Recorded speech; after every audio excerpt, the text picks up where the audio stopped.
How's it going, guys? My name is Rami and welcome back to yet another episode of RQ's Garage.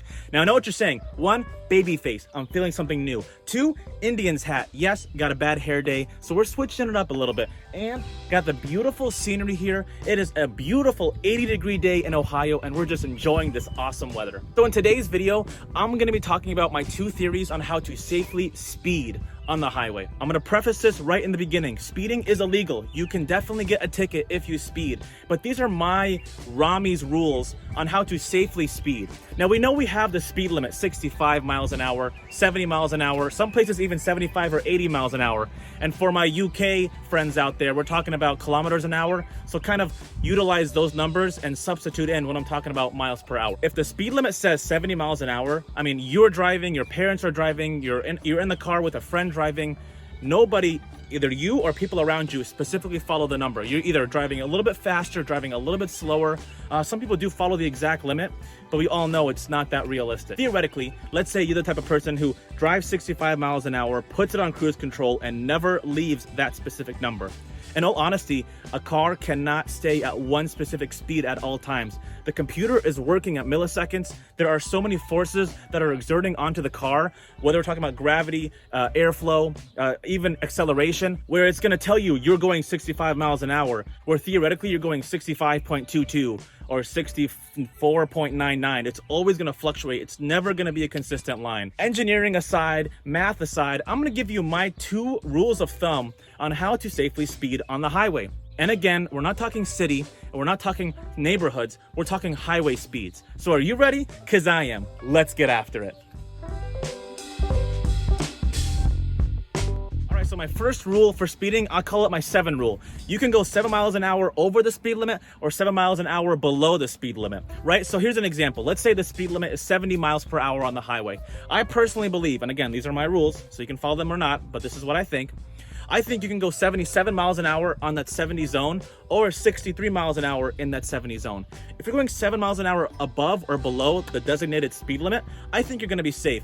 I've done it many times driving past cops, and I see it as if a cop's seeing somebody speed with their radar gun and they see 80 miles an hour and a 70, that's 10 over. That is a double-digit number. That doesn't look good. They're gonna come after you. But you're 7 miles an hour, you're kind of speeding a little bit, you're kind of in a safe zone. I think it's okay to speed up a little bit so you're in that range. And for some reason, 7 sounds good to me. You know, 76 miles an hour, 75 miles an hour. If you're 5 above and below, that's also a good range. But I think the maximum is 7. Let's say you're 78 miles an hour. For something about that 8, I'm like, that's a little bit too fast. I think a cop's gonna stop me. So I'm always cruising at 77 if I'm in a 70 mile an hour zone. Or the complete opposite direction. Let's say you're kind of focused having a conversation with somebody in the car and you should not be on your phone, but you're talking and you're not focusing on following the exact 70 miles an hour limit. I think 63 miles an hour is a good range below the speed limit. Now, if you didn't know, it is actually illegal to drive too slow in a speed limit. Same example, we're in a 70 mile an hour zone, and everyone's following the flow of traffic at 70 miles an hour, 74, 68, and someone's doing like 50 miles an hour, 20 miles per hour below the speed limit. That can cause a catastrophic accident because there's not enough reaction time for someone to slow down at your speed. So remember, it is illegal driving really slow below the speed limit. And again, we're talking about highways, we're not talking about cities, we're not talking about neighborhoods, we're talking about normal highway driving. You're focused, you're at a safe distance away from the car in front of you, you have plenty of space to look around you. So again, the 7 mile an hour rule, I think that's a good rule to follow. So even if, let's say it's 65 miles an hour, you can go up to 72, or you can go as low as 58. Or even, there are some zones that are pretty slow. You have 55 mile an hour speeding zones on highways. Apply the 7 rule once again. If it's a 55 mile an hour zone, you can go as high as 62 and as low as 48. You're still in that safe speed zone. You're not speeding enough that you could potentially get a ticket. So that's my first rule, the 7 rule. So again, you can take my rule, but of course, every state, every country, everywhere is gonna vary. So don't take my word to a T. But again, this is the rule that I follow and I haven't had too many problems with it. And it makes me arrive at my location just a little bit faster. So we just talked about my 7 rule. Now, the other rule that I follow, and I think it doesn't cause a lot of problems, is following the flow of traffic. Now, I've read numerous articles, and they say it doesn't matter if you're following the flow of traffic, you can still, hypothetically, potentially, get a speeding ticket, right? So the same scenario. Let's say we're driving in a 65-mile-an-hour zone and you're following the speed limit. Let's say you're doing 66 miles an hour, right? You're really following the speed limit, got good distance away from everybody, but you realize everyone's just flying past you and they're just going 75, 80 miles an hour. And you're, kind of confused because everyone's speeding and you're the only one who isn't. I personally believe it is safe to follow the flow of traffic rather than follow the speed limit. And here's why. Same concept. If you're following the speed limit, but everyone around you is speeding up, let's say you're visiting a different state or a different country, and you've realized that people just kind of speed faster. They're driving quicker. That's just kind of the flow of their community and their area.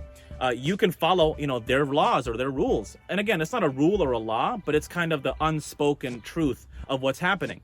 So there are some times where I'm driving and the speed limit says 70 miles an hour, but sometimes I'm going 85, maybe even 90, and everyone around me is as well. So as long as you're following the flow of traffic, I personally believe it is okay and safe to speed along with everybody else. And I really want to stress, this does not mean that you can speed as fast as possible and be first in the pack of cars you're driving with. Always follow the flow of traffic, always drive at a safe distance in front of you and behind you, always check your mirrors, you have to know your surroundings.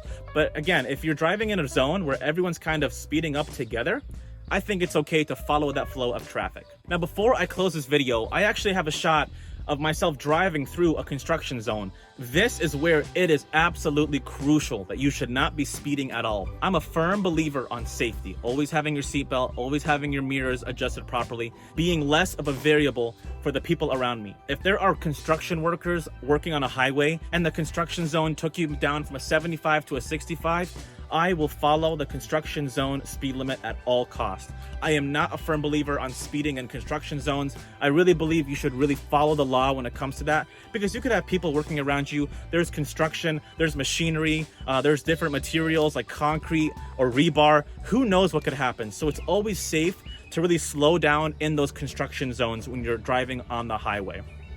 For me, I see a construction zone like I could see driving in a school zone. A school zone, everyone knows, is really slow, about 20 miles an hour. And they do that to give the driver enough reaction time. God forbid a kid runs in front of the road and you can stop in time to be safe. Same concept, a little different though. Construction zone, working with foremen and construction workers, you at least want to slow down to have enough reaction time, God forbid anything does happen. And there are so many different instances inside a construction zone where you could be on a dead stop on the highway. I have a shot here where it's a narrow one-lane highway and I'm driving 5-10 miles an hour, just really slow, and this is still a highway. Construction zones, theoretically, this should be 60 to 65 miles an hour, but I'm driving really slow and being really safe. Of course, a dog is barking when I'm trying to record. Anyway, nonetheless, my two rules, the 7 rule, 7 miles above or below the speed limit, and following the flow of traffic. These are all safe to do to speed safely. Again, don't speed in construction zones and always be safe when you're driving. Thank you guys so much for watching my video. My name is Rami. This is RQ's Garage. If you like seeing stuff like this on your page on YouTube, feel free to hit that subscribe button and hit that like button if you really enjoyed this video. Hit me up in a comment below. Where are you from and what are the speeding laws in your city, your town, your country? Do you speed safely? Do you know the tips and tricks for driving in different places? Again, this is just all fun and play. Please take my information and don't be stupid about it. Just to be honest, just don't be dumb about it. Drive safe, be safe. I'll see you on the next time. I love you.